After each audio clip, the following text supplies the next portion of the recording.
তো হ্যালো বন্ধুরা, আমি চলে এসেছি ফিশারিতে এখানে বিভিন্ন চিংড়ির চাষ হয়।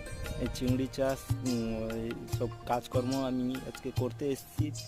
এখানে প্রায় মাসে 2 মাস থাকবো। এই মাসে থাকার ফলে এইখানে যা কাজকর্ম সেগুলো আপনাদের সঙ্গে শেয়ার করব। যদি আপনাদের ভালো লাগে তাহলে লাইক কমেন্ট শেয়ার করবেন। এই পুকুরগুলোতে বাগদা চিংড়ি চাষ করা হয়েছে। বাগদা চিংড়ি ট্রিটমেন্ট, খাবার দাবার সব কিছু করার জন্য আমাকে রেখেছে। আমি নেক্সট ভিডিওতে দেখাবো কীভাবে খাবার মারা হয়, কী করতে হয়। নেক্সট ভিডিওগুলোতে দেখাবো। এই পুকুরের চারপাশে ভিউ। এই পাড়াতে আমি থাকি বর্তমানে, এই পাড়াতে থাকছি। তারপরে এইখানে চারপাশে ভিউ দেখালাম। এই মেশিন কীভাবে স্টার্ট দিতে হয়